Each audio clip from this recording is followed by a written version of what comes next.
नवां सूबा ठाहिण लाइ पाकिस्तान जे आइन में तरमीमुनि लाइ हिक रिथ क़ौमी असेंबली में पेश कई वई आहे, जंहिं बैदि स्पीकर पारां तरमीमुनि जो जाइज़ो वठण लाइ पीपुल्स पार्टीअ जे MNA ख़ुर्शीद शाह जे सरबराहीअ में हिक 7 रुकनी पार्लियामानी कमेटी जोड़ी वई आहे।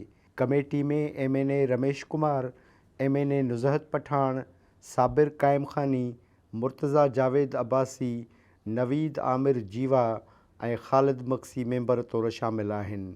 नवनि सूबनि बाबति इहा कमेटी जुड़ण बैदि सिंध में बेचैनी पखिड़िजी वई आहे।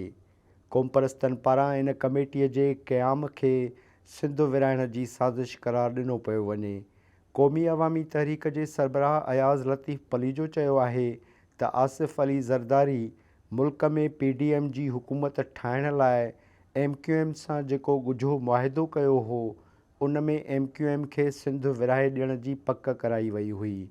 ख़ुर्शीद शाह जे अॻुवाणीअ में क़ाइमु कयल कमेटी बि इन साज़िश जो हिसो आहे। पंहिंजे बयान में अयाज़ पलीजो चयो त सिंध खपाईंदड़ ज़रदारी माफ़िया इहा ॻाल्हि विसारे वेठी आहे त सिंध जा किरोड़े माण्हू सिंध विराइण वारी साज़िश जी मज़ाहमत कंदा। MNA रमेश कुमार अहिड़ी रिथ क़ौमी असेंबलीअ में पेश करे पंहिंजो नालो सिंध जे गद्दारनि जे लिस्ट में शामिल कराए छॾियो आहे। पीपुल्स पार्टी जे अॻुवान ताज हैदर जो चवणु आहे त नवनि सूबनि बाबति जोड़ियल कमेटी रुॻो सिराइकी सूबो ठाहिण लाइ आइन में तरमीमुनि जो जाइज़ो वठण लाइ जोड़ी वई आहे। इन तरमीम सां सिंध खे मुस्तक़बिल में को नुक़सानु पहुचंदो, अहिड़ो ख़ौफ़ अजायो आहे। छा पीपुल्स पार्टी वाक़ई बि सिंध खे विराइण वारी इन साज़िश जो हिसो बणिजण वञी रही आहे?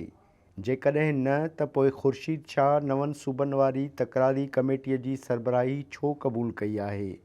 पीपुल्स पार्टीअ खे सिंध जे माण्हुनि पारां उथारियल सवालनि जो जवाबु ज़रूरु ॾियणो पवंदो।